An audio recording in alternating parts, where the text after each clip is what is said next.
Hello, hello. Welcome back to Likey Movie Awards Talk here on Chris Likey Movies channel. We are again joined by Jeff Mangum here. We are both discussing the predictions of our own for the 95th Annual Academy Awards. We've just finished wrapping a lot of the technical categories, and this video is devoted to the main eight. If you wanted to jump ahead, here we are. Here it is. Hi. Without further ado, we're going to get going on it. And I believe Jeff has Yep. volunteered to take the steering wheel on the first part of this All video. right. I'm going to start off this video with our screenplays. Of course, we know we're broken into two different categories. We'll start with Best Original Screenplay. Okay. And unfortunately, we don't have the Writers Guild to help us. They haven't yet announced. So this is what I got. The Banshees of Inisherin, Everything Everywhere All at Once, The Fablemans, Tar, and kind of a little bit of a wild card, Triangle of Sadness. Okay. Also, I think After Sun and Babylon have a good chance there.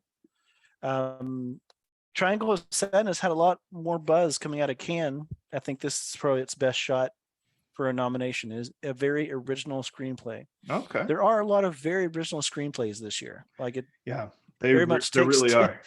takes into account like things that we haven't seen in years past. Like Yeah. there's a lot more daring choices being made in the A bulk screenplays. of the films are going for original. Mhm. Yeah, I honestly, I'm not gonna lie to you. Triangle of Sadness somehow missed my radar.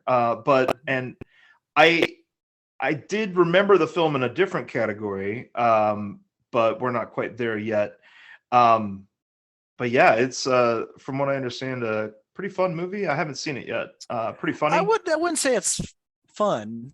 Oh, okay. It's more of a dark More comedy. It's sad. more of a it's more of a it's a triangle of it. No, Yeah. it's more of a social commentary film.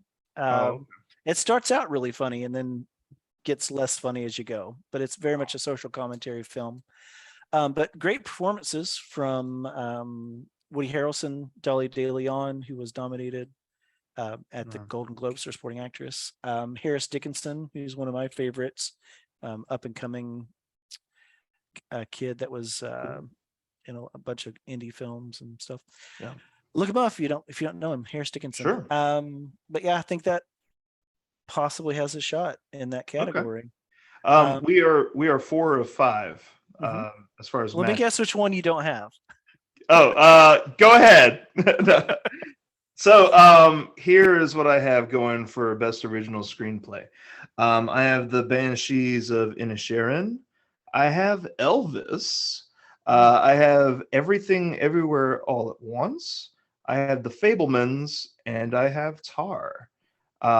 There's a few people doing double duty on writing and directing there. Mm-hmm, Martin mm-hmm, McDonough, Todd Field, mm-hmm. Steven Spielberg, the Daniels. Right. Um, and Baz Luhrmann is one of the writers Mm-hmm, there in Elvis. Yeah, like I said, I think Elvis is going to pop up a lot more than people expect mm-hmm, come, mm-hmm, come this nomination morning.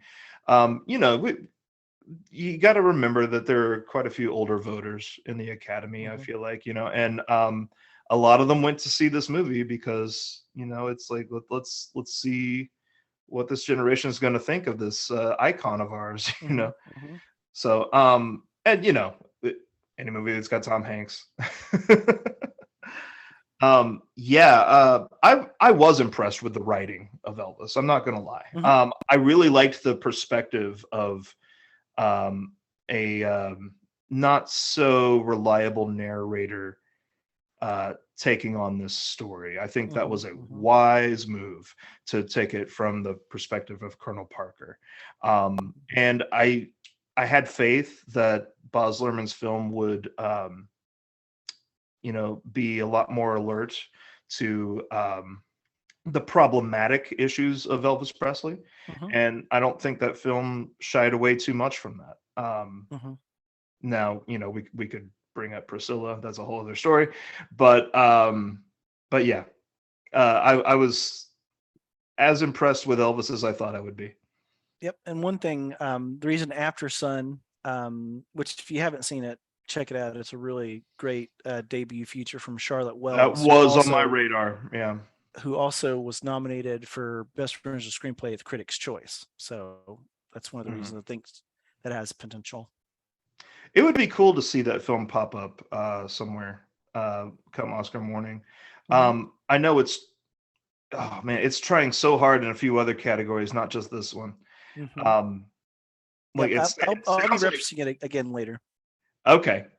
Yeah, I mean, without giving anything too much away, it sounds like it would be really cool to see it come up in direction too, which is also Charlotte Wells. And everyone's really excited about her as an up-and-coming filmmaker. I can't wait to give that movie a debut try. feature. Yep, Cool. it's really good. Moving on to the adapted screenplay. Yes. So material previously available. I have Sarah Polley, Women Talking, Glass Onion and Knives Out Mystery, The Whale, Living, and She Said. My potentials, very much on the bubble, very much was waffling back and forth for All Quiet on the Western Front for being in my 5, because it's a classic novel that was adapted so beautifully. And then I also have Top Gun Maverick based on the previous film. So I have those as my potentials. And it looks like you have Pinocchio on the bottom there as well. Yes. Yep. Sorry, it ran together. Yeah. No, you're quite all right. The reason I bring that up is because 2 of your on the bubbles made my finished. So yeah, I do in fact have All Quiet on the Western Front showing up. Hello, Diva. I know you're popping in and out. Good to see you. Yeah, All Quiet on the Western Front. I have Glass Onion, A Knives Out Mystery. I do have Guillermo del Toro's Pinocchio, The Whale, and what I believe is the front runner as we are here talking, Women Talking, by Sarah Polley. I think this is definitely Glass Onion's best shot of getting nominated and potentially winning. Although Women Talking seems to be the one going strong. I feel like there's a little bit of question more for Women Talking about getting nominated for Best Picture, and this could be the absolute best shot that it has. And to some degree, I would say the same thing for Glass Onion, but Glass Onion is showing up a lot more in the precursor awards. But I feel like I would be amazed to see a Best Picture screenplay correlation in the adapted category. I feel like if the film that wins Best Picture will probably come from original this year, if they correlate, which they often do. Screenplay and picture often are the same. If you look back in the history, but yet again, a lot of people doing double duty, writer director. Sarah Polley is one of them. Edward Berger for All Quiet on the Western Front is one of the writers. Ryan Johnson, Guillermo del Toro, and yeah, I think The Whale is She Said's best chance too. Yeah, I nearly put She Said. I nearly put Living. If She Said gets nominated at all, it will probably be here. Which, I have hope for it, but a lot of the time when that's the case, sometimes these are the films that get left on the curb, Yep. So and The Whale being based on a play, Aronofsky actually saw the play first and said, I have to make this into a movie. So that's, you gotta love that. That's really cool. Yeah, when they do that. Go stage production. The Father. Yep. Yeah. As far as like other films that could be on the bubble for adapted screenplay, I do have a few that we could bring up here. Like I did consider Top Gun Maverick as one of the better bets. It should be noted that Bones and All and White Noise and The Good Nurse are all adapted screenplays. And you can't leave out Black Panther Wakanda Forever either, as far as something to consider. And I'm not very impressed with the script, but I think Avatar: The Way of Water is considered an adapted from the prior movie. Mhm. Based on characters from the prior movie. Right, right. Moving on, we Yeah. have our first acting Yes. category, Best Supporting Actor. All right. There's I get to go first, and so Yeah, if I you do. mispronounce them, you can correct me. But You think so I we will have know? Okay. I have in this category Ki Hee Kwan from Everything Everywhere All at Once, Uh-huh. Brendan Gleeson from Banshees of Inisherin, Barry Keoghan from Banshees of Inisherin, and can I just say he steals the movie for me. Like he puts Interesting. in such a great performance Yeah. in that film. And I usually don't. The reason I say that is I usually don't like him in films. Like I Mm, didn't like him in Killing of a Sacred Deer and The Eternals or yeah. Dunkirk, but I really liked him in this. So just a little side note there. Paul Gotcha. Dano from The Fablemans, and I have Eddie Redmayne from The Good Nurse. I went 100% with the Screen Actors Guild on this one. Okay. Um, some that I think have potential. We have Jed Hirsch from The Fablemans. I know he was getting a lot of buzz, but there was always the question of, is he in the film enough? He's only in the movie Right. about 12 minutes, so it's kind of touch and go there. And he only received nominations in the Critics' Choice Award. So he did not get a Mhm. Globe or a SAG nomination. So that's kind of one why I'm thinking he potential would not as secure. And Yeah. one person I wish was getting more um, in the conversation is Ben Wishaw, because Yeah. he is great in Women Talking. Really? Okay. Yes, he is a nice, soft, understated performance. It's really good. I definitely recommend Women Talking if you haven't seen it yet. Mhm. One name that's kind of come up a few times is Brian Tyree Henry from Mhm. Causeway. Yeah. And another one I have as a potential is Brad Pitt from Babylon. The Academy does like Brad Pitt, and let's see if they like him enough to put him in the five Yeah. He has category he one. won a couple Yeah. years ago. Yes, he did for Once Upon a Time in Hollywood. Mhm. And yeah, we are 4 for 5. And wouldn't you know it, that's exactly the fifth person that popped up is Brad Pitt. I have Brendan Gleeson and Barry Keoghan both for the Banshees of Inisherin. I have Brad Pitt for Babylon. I have Ke Huy Quan for Everything Everywhere All at Once, who I believe is the frontrunner. And I also went with Eddie Redmayne in The Good Nurse. I watched that film last night. Mhm. And if that movie has any potential of getting nominated, he is it. He's it. Um, Yeah. it's another case of playing a real life person.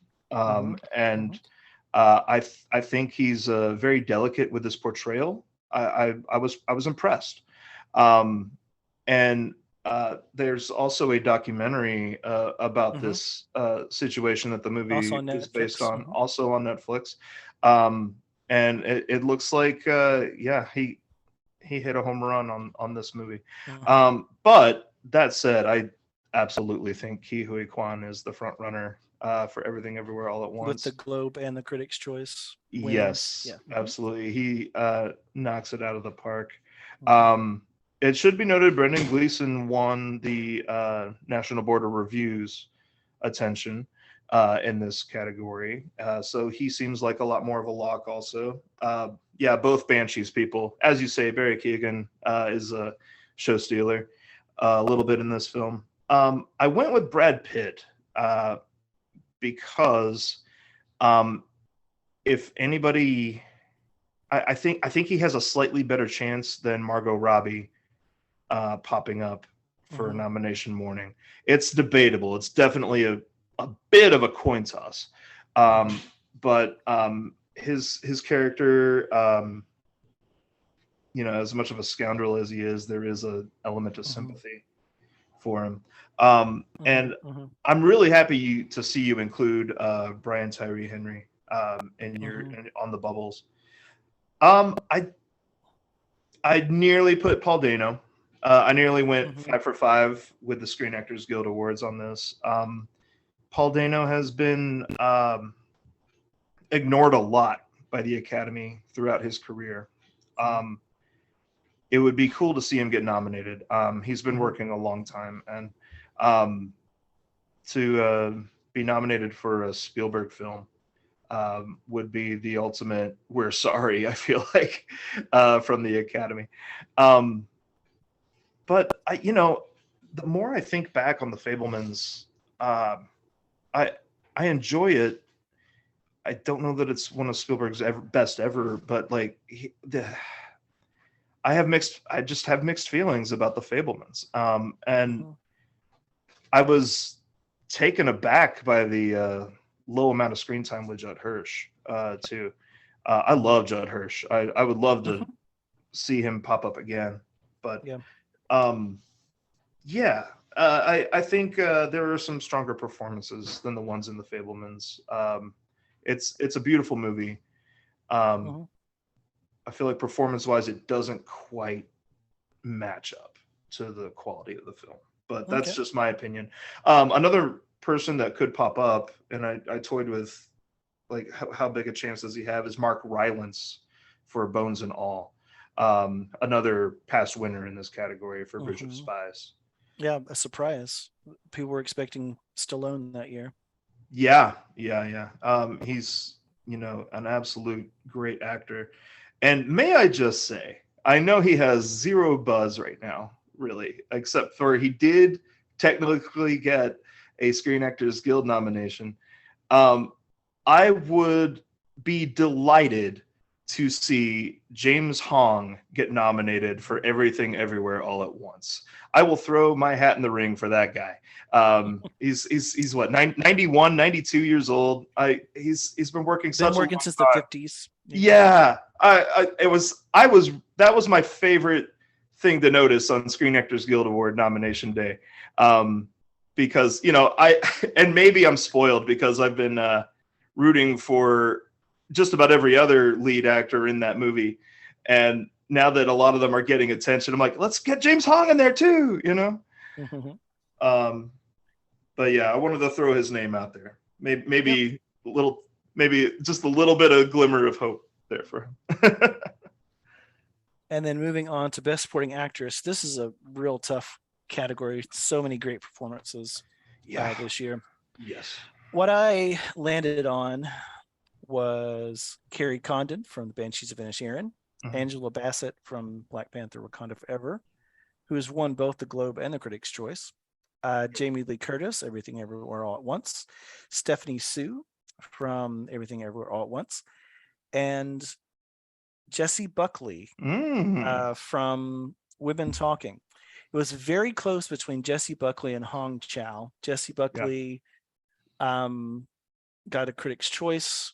Hong Chow got the SAG nomination. Hmm. So very, very close with both. I went with Jessica Buckley because I feel that she has a little bit more long-standing buzz than Hong Chow has gotten.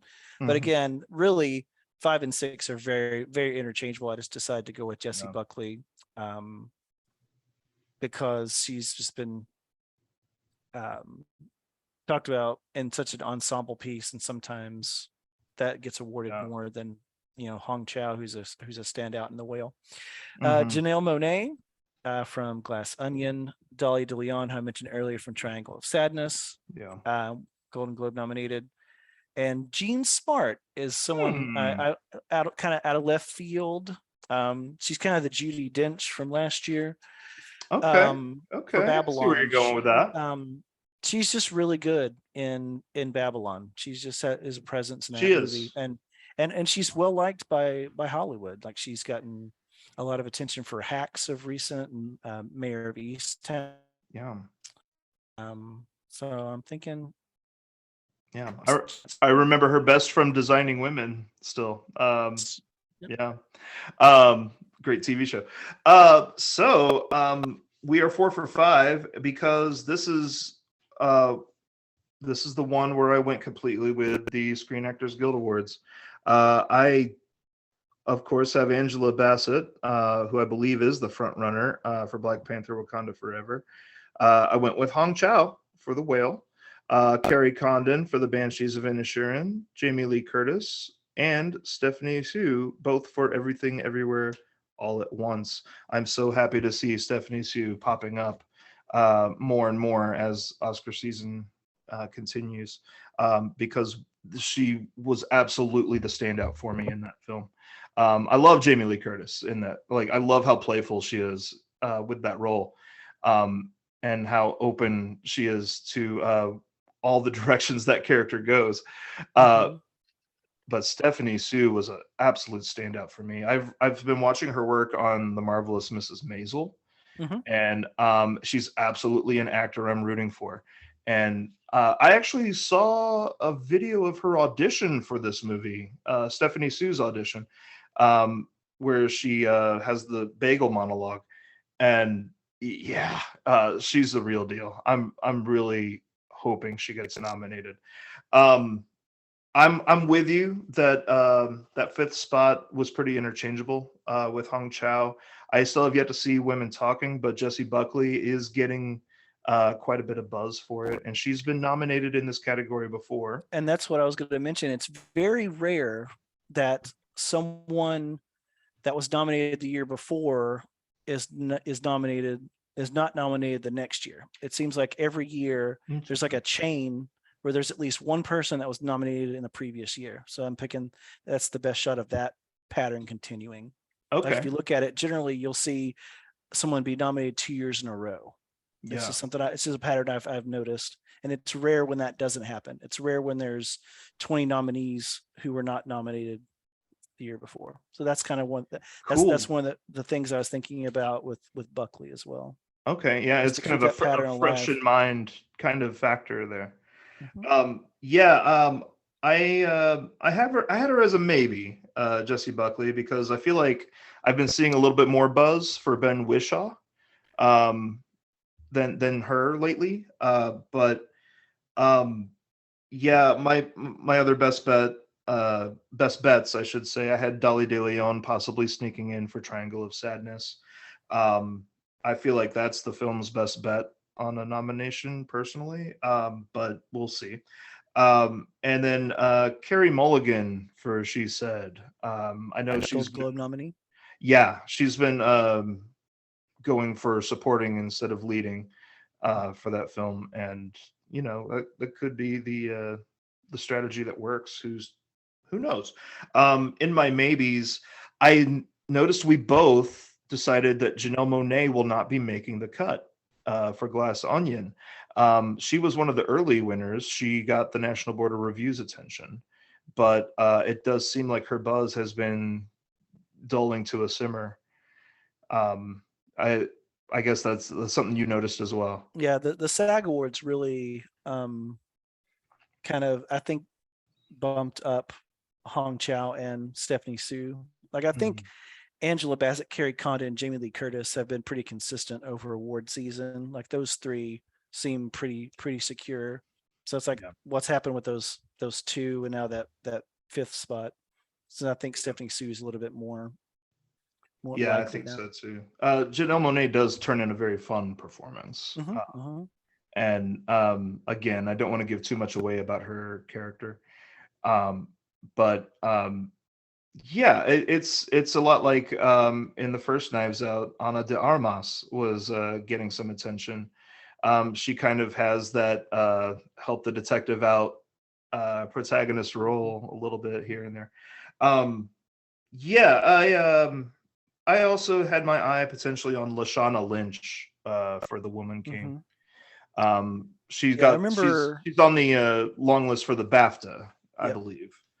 One of the things I told you after seeing The Woman King was I thought Lashana Lynch, and I'm really surprised that she hasn't kind of been in the conversation on this side of the pond, because I Yeah. thought she was just absolutely a standout in The Woman King. I thought for sure it was the type of performance that the Academy would recognize. It doesn't look like they really have thus far.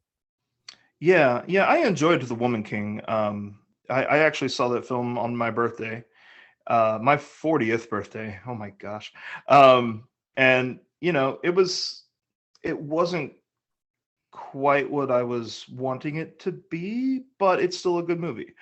Mhm. And Lashana Lynch is definitely one of the stronger power beams of it. I Yeah, there's a few other names I could throw out there that could be like sleepers. You know, we've got quite a few people from Tar, Nina Haas and Mhm. Noemi Merlant. Laura Dern in The Sun could show up here. Another woman talking actor, Claire Foy, Mhm. I think could sneak in. Kiki Palmer from Nope has a little bit of buzz. Gabrielle Union in the inspection. Mhm. But yeah, I think it's going to be these five. I noticed you put Carrie Condon as your top person on your list, despite Angela Bassett winning the awards. I didn't know if you had more to share about that or not. Um, I just did most likely to be nominated.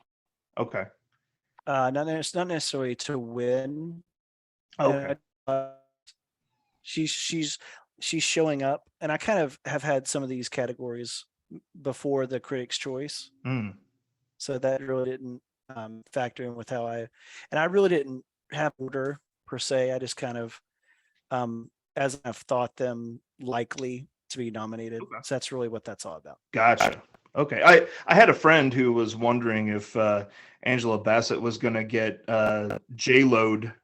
Like if anybody was going to be the Jennifer Lopez in Hustlers, would it be her? And I I said, don't think so I because don't J Lo think never so. won anything. She was just nominated. Exactly. And Jennifer Lopez doesn't have Oscar nominations under her belt already, like Angela Mhm, Bassett does. mhm. She got nominated for playing Tina Turner famously in What's Love Got to Do with It. And yeah, I think it's Bassett's year. I'm really happy to see it too. She's always kind of been a how has she never won kind of name, in my opinion. All right, I guess it's time for me to take the steering Go wheel for it. here. Hmm. Big Let's four. go with Best Leading Actor. We'll start there, and here is who I have. I went with Austin Butler for Elvis. I went with Colin Farrell for The Banshees of Inisherin. Brendan Fraser for The Whale. That's Fraser, not Frasier. Uh, I'm looking out for you, buddy. Bill Nighy for Living. And I went with a interesting choice here. I went with Jeremy Pope for The Inspection. And I'll talk a little bit more about that after we see yours. Yeah, I have some things to say about that as well. Okay. Um, I will say one of these is begrudgingly, but it's just Okay. kind of how I see the race currently. I have Brendan Fraser from The Whale, Colin Farrell, The Banshees of Inisherin, Bill Nighy from Living, Austin Butler for Elvis, Tom Cruise for Top Gun Maverick, and Mm. then yep, that's guess which one I'm begrudging about. Um, just because that's kind of how I see it happening right now. He did receive the Critics' Choice nomination, Mhm. um, so that kind of puts him in that spot right now for me. Mm. Who I'm much more excited about the names below the list. Yeah. I have Jeremy Pope as well, which if you haven't seen The Inspection, it's a really great film, a really great performance from Jeremy Pope. Yeah. Um, I promised another mention of After Sun. Paul Mescal is so great in that. He plays a young father. Um, Nearly put his name. Very nearly.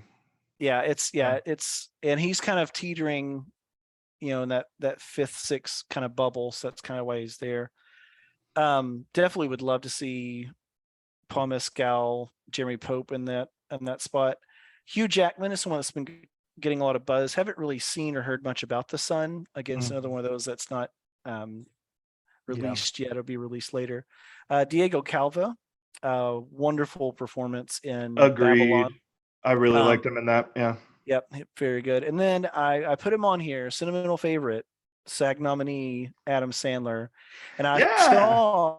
I saw Hustle. I gave it a shot, and I really enjoyed it. Me I too. really appreciate his performance. So I think this category is another one that's kind of chock full of people that could make it. So Hmm. that's kind of Yeah. that's my thoughts. Yeah, I'll talk about why I put Jeremy Pope for The Inspection. I have not yet seen the film. I watched the trailer. I know it's an A24 film, and that's kind of the Miramax of these days, if you ask me. Um, and it looks like he has a very intriguing role. Um, I think if the Academy is looking to do inclusion in this category, that he is the absolute best bet on that. And that's what I was kind of factoring in. I was looking at all the potential nominations in this category, and I thought, man, it is very Oscar so white. This one is, this one is, this one is. I think including Jeremy Pope is a great way to go. And that's a huge reason I'm rooting for him to pick that fifth slot up. I don't think it torments the alphabetical listing that I feel like the Academy likes a nice, neat nomination list. He's in a very good spot for that. I did enjoy Adam Sandler in Hustle. Adam Sandler and Queen Latifah as a married couple. It doesn't get much more 90s than that. But yeah, it was. He's kind of the Mickey from Rocky in that movie, and he. I wouldn't mind having him in that position if I were an athlete. Hugh Jackman in The Son is a potential. The Son is, of course, Florian Zeller's follow-up to The Father. It's getting not as good reviews as The Father did, so that's why we're not hearing a whole lot about it, I think. I nearly put Paul Mescal as the fifth spot. I've got crumpled flashcards on the floor all around me, and I'm sure one of them has Paul Mescal's name instead. But as far as other people that could have snuck in, you mentioned earlier Harris Dickinson for Triangle of Sadness. He's getting a little bit of buzz. I would love to see Ralph Fiennes for The Menu show up. I love when he takes roles like that, and I feel like he needs to be awarded for it. So Tom Cruise in Top Gun Maverick. He probably will be the fifth slot. I could see it happening. He's also getting a Lifetime Achievement Award from the PGA, isn't he? From the Producers Guild. So there's that, and then there's the Critics' Choice nomination. It could be a thank you for bringing this character Maverick to the screen kind of thing, like Stallone with Rocky. But I don't know. It's hard to say. Gabrielle LaBelle could pop up for The Fabelmans, I suppose. Adam Driver for White Noise would be unexpected, but could see it happening. Daniel Craig for Glass Onion, although he didn't get nominated for Knives Out. So isn't it wild that Christian Bale has done 3 films this year, and he's not popping up at all in this talk? It's feeling like a very slim best lead actor kind of year. But possibly Daniel Kaluuya in Nope, but again, that's a very, very far swing. At the furthest of swings, probably Will Smith in Emancipation. Yeah. Nope. So to speak. So nope at all. Yeah. Yeah. Swing. I just feel bad for the crew of that movie. Like, heck on. Like, they worked so hard. Look what you did. Anyway, that's my opinion. Let's next category. Let's go to Best Leading Actress. I threw quite a few cards away before finally coming up with this one. Another tough one, yeah. It's a tough one. Here's what I got. I'm going with Cate Blanchett in Tar, who I believe is the front runner. Viola Davis in The Woman King. I went with Ana de Armas for her portrayal of Marilyn Monroe in Blonde. I have Michelle Williams for The Fabelmans, and I have Michelle Yeoh for Everything Everywhere All at Once. First question before I reveal mine. Have you seen Blonde? I have. She is the reason I saw it. Okay. She is an actor I've been rooting for, and I thought the resemblance was uncanny. I think she very much looks like Marilyn Monroe. But the film itself, Yeah. Okay. That's what I was wondering. yeah. I did not have her. I said Kate Blanchett, Michelle Yeoh, Michelle Mhm. Williams. I have Danielle Deadweiler from Till. Mhm. She took Yeah. that spot, which I've seen Till, and she is amazing in it. And she also is portraying a real life person, so they can have that Mhm. both going for them. Viola Davis is at fifth spot. We mentioned her earlier. Olivia Colman turns in another great performance. I think even better than Lost Daughter Okay. in Empire of Light. Margot Robbie, Babylon, and I think potentially Anna de Armas because she does have that SAG nomination and the Golden Globe nomination. I think she's definitely in the conversation. I just don't know if it's quite Yeah. enough. Like Danielle Deadweiler also has Critics' Choice and SAG nominations, so they're kind of in that same kind of space. So it's Yeah. going to be interesting to see how it shakes out. Yeah. It seems like we both were wrestling with how did the SAG award nominations potentially not get it right on this one? And it looks like we both decided between Michelle Williams and Margot Robbie of the snubs, which one of those two would break through. We both decided on Michelle Williams, which I Mhm. find interesting. Um, she is the best acting performance in the Fablemans, in my opinion. Mhm. Um, she, and it's another actor I've been rooting for a long time. Mhm. I loved What does she her have? work. 5 previous nominations. I think so, and she's a former Marilyn Monroe portrayal as well, Nominated um, for that. Yep. which would be interesting to see them both I was just thinking because of that. that. Yep. Um, but yeah, her work in Manchester by the Sea, particularly, is I think still her absolute peak performance. Brokeback Mountain. She's really good in that too. Yeah. But uh, 4 yeah, Oscar nominations. I think it's going to be Williams instead of Robbie, which kind of pains me to say because I personally liked Robbie's performance better than Williams's performance. Um, she, uh, the scene where she's just like turning off and on the waterworks of her tears, Hmm. I found that very fun. Like she was just a firecracker of a character, and it Hmm. was it was easy to follow along with her. Um, I would love to see Margot Robbie get nominated. I don't think it's going to happen though. But yeah, I between Danielle Deadweiler and Ana de Armas, I went with de Armas because I felt like I could be wrong in thinking this, but generally speaking, I feel like Hollywood would um, be a lot more inclined to like, oh yeah, we know a lot more about Marilyn Monroe than Till, and it's um, I hate to say it, but I feel like Till is probably another film that will show up empty-handed on nomination morning. I would love to be proven wrong about that, um, but yeah, that's kind of where my mindset is on that. As far as people that could show up, um, we also have in the running could sneak in there.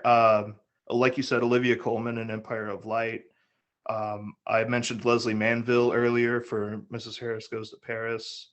Um, Mia Goth in Pearl is it would be unorthodox to see it Hmm. happen, but she has been gaining a lot of buzz for that film. I have not seen X and I have not seen Pearl, but Seen you them have seen both. both, right? Hmm. Um, how would you grade her performance in Pearl? Um, I loved her in X Yeah. because it was more of an ensemble. I did not feel she was strong enough to carry her own film. Like I Okay. thought what they gave her script wise was not very good, Okay. and she didn't really do a lot with it. I see. That's just again my opinion. Yeah. Um, This whole yeah, video is going to be opinions. It's fine. exactly, exactly. Yeah. Um, someone that we've kind of heard rumblings, Jennifer Lawrence. We know the Academy loves her for Mm-hmm. Causeway. Yeah. Vicky Cripps from Corsage, which I mentioned on Monday, is kind of, Yeah. some people are that's kind of an unorthodox performance that some people are She's the starting to lady notice from of. Phantom Thread. Phantom Thread. Yeah, A alongside couple Daniel other Day-Lewis. people that Mhm. might make the Rudy Mara, also from Women Talking. It's kind of Mm. getting mentioned as well because she does have more of the lead role in that movie. But yeah, And so, it's a very interesting category. some of the other Golden Globe nomination people could show Hmm. up. Like Emma Thompson in Hmm. Good Luck to You, Leo That Grande. movie is a great watch. It's Really? she is one of my favorites of all time. Emma Thompson. Yeah. She does a great job. She's vulnerable and she's strong at the same time, like she does. So yeah, definitely Good Luck to You, Leo Grande is one I would recommend people seeing. It's on Amazon or Hulu. Okay. It's on Hulu, I think. It's a Gotcha. good And one. I was tempted to throw in Jessica Chastain for The Good Nurse. After Hmm. watching the film, she's good. She's very good. So Hmm. it's definitely not her performance from last year though. Like Right. the Yeah. Eyes of Tammy Faye, she was fantastic in that film. Hmm. Very well earned Oscar. Just a few other names that have been gathering a little buzz. Aubrey Plaza for Emily the Criminal. Which I Um, loved yeah, that movie. excellent. Hmm. Tandaway Newton for God's Country. Got some independent film love.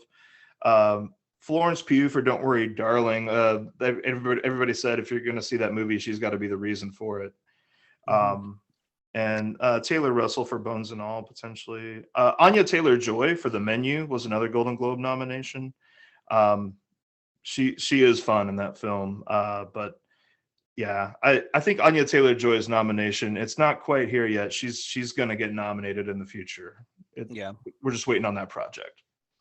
So with that, let's go to Best Direction now that we have all the acting awards under our belt. Go for it. So I was tempted to go exactly 5 for 5 with the Directors Guild nominations, but I was like, there's going to be somebody not make the cut. Who is it going to It's be? very rare that they match up.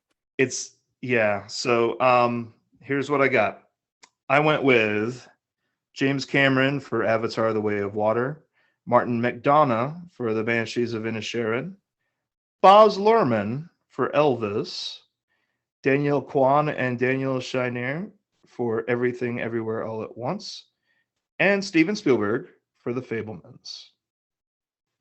Okay, Go right ahead. I think I did 4 of the 5 for Directors Guild. This is probably my biggest swing for the fence that I've done yet. So we'll see. Okay. We'll see what happens.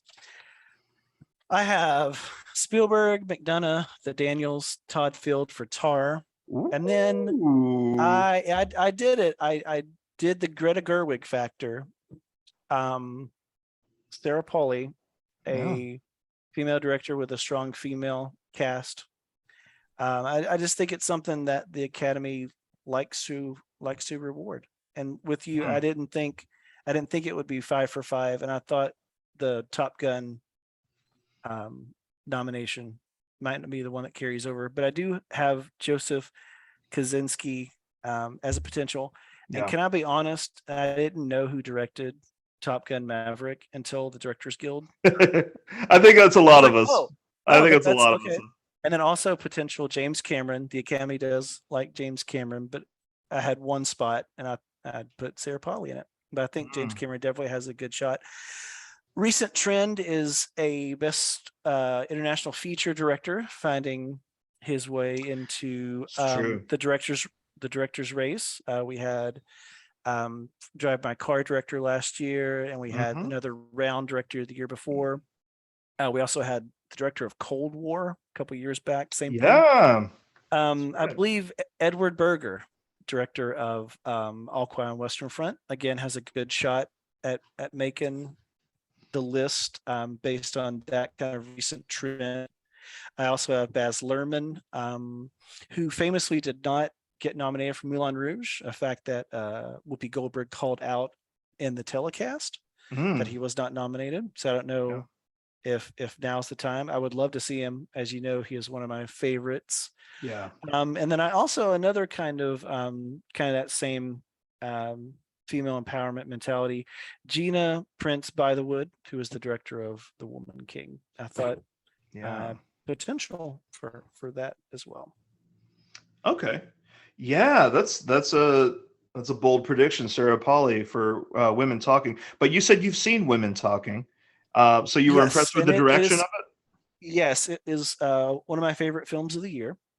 Wow. Um, it just it showed a very adept hand at not only the direction of the actors, because the reason we're hearing 4 or 5 different characters in the film is because the performances are all so nuanced and grounded and real, but still very strong. And they build a real person. It's just the performances are fantastic.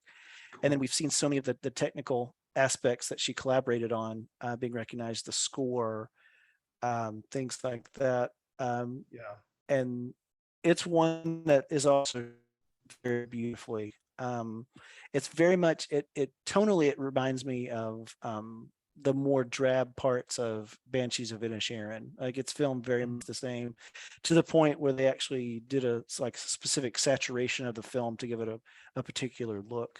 Okay. And the look feels very worn, very it matches the tone of the film very well. So I'm definitely a Sarah Polly fan, and I think I can see the direction, but it's not overpowering. Like it's very, Okay. like I said, it's a very adept hand, and I think I absolutely think she deserves to be in that conversation. So Okay. Um, yep, swung for the I'm fence on that. I'm happy you brought up Banshees of Inisherin again, because when I thought about who might not make the cut from the DGA list, Martin McDonough was absolutely a name that I toyed with leaving off. Yep, not nominated for 3 billboards. That's exactly why. I'm wondering, do they see him more as a writer than they do a director? I hope that's not the case in this particular instance. Banshees of Inisherin is one of my top 5 movies of the year, I Mm-hmm. would say. Um, I've been loving his work uh, from even before In Bruges. I went to go see The Pillow Man on Broadway, and yeah, he's a writer I've been following for a while, Mm-hmm. and it I would be was great to see in him win it the or Cripple not of nominated. Inishmaan. The Cripple of Inishmaan is a play he wrote Yeah. in the 90s. And I was in that in college. And it's actually The Banshees of Inisherin is part of a trilogy. Hmm. Like a Yeah. play in trilogy. He had the Cripple of Inishmaan, the Lieutenant of Inishmore, and this was the third kind of. It was supposed to be a play, but he made it thankfully into a film. The Inish kind of trilogy, Inish Island trilogy. Yeah. But yeah, I've definitely like I was very excited when he won the live action short film Yeah. Oscar. So he does have an Oscar for that, Yeah. because you know, like I said, we've both been following his dramatic work for years.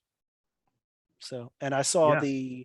the Hangman earlier last year, in May of last year, that was on Broadway. Another Cool. great, greatly written dark comedy where he kind of lives in that he kind of lives in the dark but funny world. So. He does, and not everybody gets it. And I'm Mm-hmm. that's fine. It feels more like my own now. Maybe when I introduce some of his stuff to other people, and they're like, Mm-hmm. you know, I'm like, Mm-hmm. whatever. You just don't get it. It's great. Mm-hmm. Um, yeah, if I had left his name off, I probably would have put in Todd Field for Tar. Um, and after watching the film, I would have felt justified for that. Yeah, Joseph Kosinski was the DGA name suddenly that yeah we learned. um, he could still sneak in there. Top Gun Maverick is looked upon favorably by Hollywood. Thanks for saving the movies or whatever. Um, like they're saying. Um, I toyed with putting Charlotte Wells for After Sun here. Mm-hmm. Because as you say, there sometimes is a love for an independent film in this category, and that's the big independent film right now, I would say. popping up. I toyed with putting in Damien Chazelle for Babylon, SS Past Rajamouli for winner. yeah, SS Rajamouli for RRR, and yeah, Sarah Polly and both Gina Prince Bythewood. I considered them. Um, I did consider Darren Aronofsky for The Whale briefly as well. Um, but shall we start talking about the big one? Let's go for it. Let's go for it. Before we reveal the nominations, I'll let you know where the like statistically speaking here, um, the Producers Guild, the Critics' Choice Awards, the Golden Globes, the National Board of Review, the American Film Institute, the Screen Actors Guild Awards, the Directors Guild, Film Independent Spirit Awards, and the Gotham Independent Film Awards have all happened. I mean, the Producers Guild, we're still waiting on winners, and the SAG and DGA, we're still waiting on winners. We're still, as of this recording, waiting to see nominations for the Writers Guild and the BAFTAs. But we do have the short lists, long lists from the BAFTAs. Yeah, BAFTAs are less than 10 hours away. Yeah. As of Wow. right now. That's cool. So I've got 5 different flashcards for Best Picture in front of me. I need to decide which one I'm going to go with. It's crazy. It's so many could get this year. It's been quite the year. Yeah. But the thing we know, which is a variable sometimes in the past, is there will be 10 nominees. Some years we don't know how many they're going to be, but there are going to be 10 this year. So that's at least one thing that we know. True. We have 10 spots. We don't know if we have to think it's going to be 8 or 9 or even less than that. That's in past years. So we know that for sure. But I would love for them to do 11, like so many other awards have done this year. I'm taking 3. 11. I'm taking 3 of these flashcards out now. There's 2 that I'm wrestling between right now. I'm looking at them. Let's go with this one. Okay. I have All Quiet on the Western Front, Avatar: The Way of Water, Babylon, The Banshees of Inisherin, Elvis, Everything Everywhere All at Once, The Fabelmans, Tar, Top Gun Maverick, and The Whale. I think we have 8 of 10. 8 of 10. Okay. I think so. Okay, so I have Everything Everywhere All at Once, The Banshees of Inisherin, Tar, The Fabelmans, Elvis, Avatar: The Way of Water, Top Gun Maverick, Babylon, which I believe we differ on, Women Talking, which I believe we differ on, and The Whale. I had Babylon. Oh, did you? Okay. Yeah. So I don't know where we're different there. So that's my 10. Which one? Oh, you don't have All Quiet on the Western Front. I don't. That was one that I want it, and it's definitely a trend for the past few years, but for whatever reason, I just couldn't put it ahead of these other ones, like buzz-wise. So, but it's there along with Glass Onion. Yeah. We both left off Glass Onion. I think like pretty much these are very bubble, like from Babylon on, like any 3 of these, because I think these are pretty secure. I think these 7 are pretty good. Also I have RRR, She Said, The Woman King, and Black Panther picking up the PGA nomination, kind of put it on. So that's what, 15 I have there, 16. There could be easily 20 to 25 that have a legitimate shot, but that's the 16 that I settled on. I think we have 9 of the same. Okay. Because I left off Women Talking, which was a very tough thing for me to do. The fact that I think the final blow for it was the Producers Guild not picking it. For just in my own opinion on that. Um, I I wrestled between The Whale and Women Talking, um, Mm-hmm. and Babylon and All Mm-hmm. Quiet on the Western Front. Mm-hmm. Um, I do think Babylon will get nominated. I think it will appeal to Hollywood enough, Mm-hmm. that it will get picked up. Uh, so Glass Onion. Let's talk about how we both left it off, despite it Mm-hmm. getting. It was nominated by the Producers Guild Mm-hmm. and three other major awards. Mm-hmm. Um, Critics' Choice being one of them, Golden Globes being Yep. one of them, and the I think for me National Board it of Review was one of them.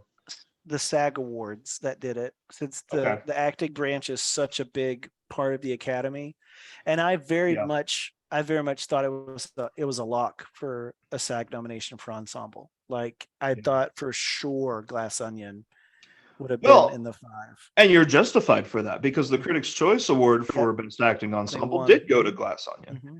Hmm. Um, a lot of people are loving this movie, and I thought it was a very funny movie. Um, I don't know if I like it better than the original Knives Out. I can comfortably say that I don't like Really? it as much. And that's I was it's so funny. I was just about to say that the fact that Knives Out actually I think it had more guild. It actually had four, just like um, Mm, just like Glass Onion. Glass Onion. Yeah. But for me, um, I'm confident I don't like it as Knives Out was a phenomenon recaptured. Like the Mm, whole for me the thing about Knives Out was so unexpected. Like that yeah. it's so unexpected that so many people liked it and were sucked into it, and it had such a great cast. It's kind of Yeah. harken back to old Hollywood, like with the kind of the screwball comedies where they just had this great cast where everybody just does a fantastic job. And I think there's an expectation now that when you stamp that Knives Out kind of franchise on it, that's what's expected. Yeah. And you can never recreate what the first Knives Out film was again. Well, Because and people go in not expecting what happened with the original Knives Out film. And it kind of hurts any subsequent ones because there's always that expectation yeah. going forward from this point. And I've And I had think the fact the original Knives Out didn't get nominated kind of hurts it too. Yeah, yeah. I was just about to bring up the Knives Out only got nominated for screenplay in Oscars that year, um, and the original Knives Out. I've been dissecting this over and over because I've seen Glass Onion probably 4 times now. Um, just showing it to other people to see what they think. But I think a huge factor for the first Knives Out was Ana de Armas was such a revelation. Like, was it just like a breakthrough performance there? Whereas I've seen Janelle Monáe do a lot of cool performances before, and she's a great person to cast in a role like that. To take nothing away from Janelle Monáe, but it wasn't the wow, who is this kind of factor that Ana de Armas had, and it's one of Christopher Plummer's final films as well. Mm-hmm. And another thing, we expected that person to be the villain less in that original movie. Whoa, sorry about that. Than in Glass Onion. So, without giving too much away, there was just a little bit more of a surprise factor with the first Knives Out, in my opinion. It and like you say, it created expectations for the rest of the films to follow. So yeah, I think Knives Out will get a little bit of love here and there. I had it for adapted screenplay. I had it for costume design, but I think that's all we're looking at, really. Maybe Janelle Monáe will pop up, but I digress. Again, after seeing All Quiet on the Western Front today, I absolutely get why the Academy had it show up so many Mm-hmm. places in other categories, and I think that is a strong indication that they're going to be considering it for Best Picture. Mm-hmm. And yeah, the the card that I almost went with did not have All Quiet on the Western Front. It did have Women Talking. That was really the only difference of the final two cards I was trying to decide. Um, but yeah, some of the other cards I did consider.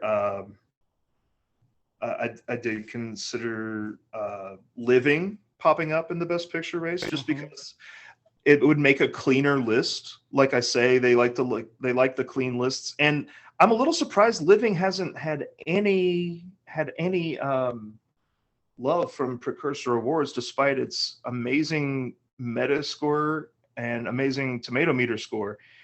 It sounds like it's a fantastic movie. Why Yeah, is I've seen trailers. It's opening here in Nashville next week, okay? and I've seen trailers, and it's absolutely beautiful. Like it's shot beautifully. Yeah, the main thing we're hearing is Bill Nighy, Yeah, which I he's did kind of a perennial in yeah, award season. But yeah, and um, it could be adapted screenplay as well. Is potential there. But yeah, yeah, I am really interested just from seeing the trailer that it seems like such an Oscar film. It's about a normal person trying to lead an extraordinary life, which they love that yeah. kind of aspirational film. But yeah, I will let you know when Yeah, cool. Yeah, yep. I wrestled with putting Black Panther: Wakanda Forever in there somewhere, and the Producers Guild did pick it up. It is absolutely a much more thought out movie than the original Black Panther was, in my opinion. Mm-hmm. Um, Yeah, they generally with the Producers Guild, there's like one film that doesn't make the Oscar list. Yeah, usually. And Yeah. I've also noticed the Producers Guild does like to throw a bone to a comic book movie lately. They Mm-hmm. threw one to Deadpool. They threw one to Wonder Woman.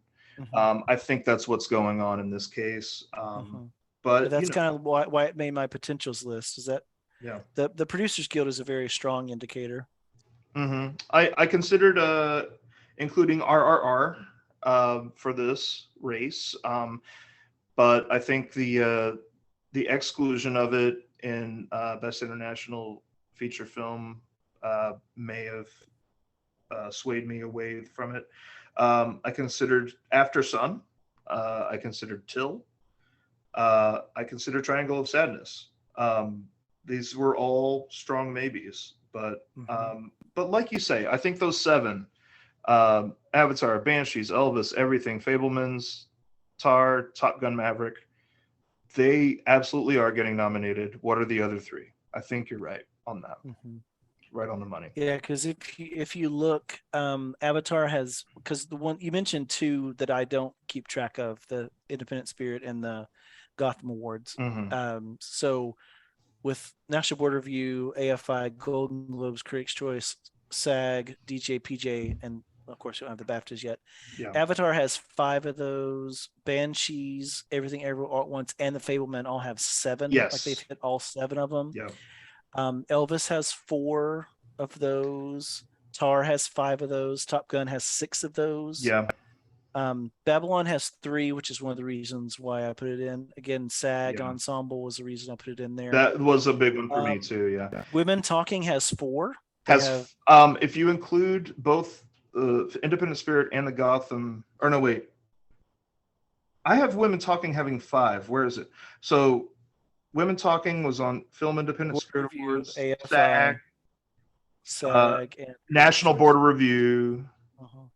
Critics' Choice, and you the have American Film Independent. Institute. Yeah, yours is the Independent Spirit. Yeah. Yeah, Independent Spirit. Which funny, The Whale is only PGA, but I think it's definitely gaining. It's one of the late arrivals, like one of the Judah and the Black Messiah father kind of late surges. Well, and from a couple of years ago. It's slowly starting to feel like Brendan Fraser is the one award of the lead acting that everybody is absolutely rooting for. And that Not can be the Hollywood Foreign Press. Right. Yeah. That's all right. He's fine with that.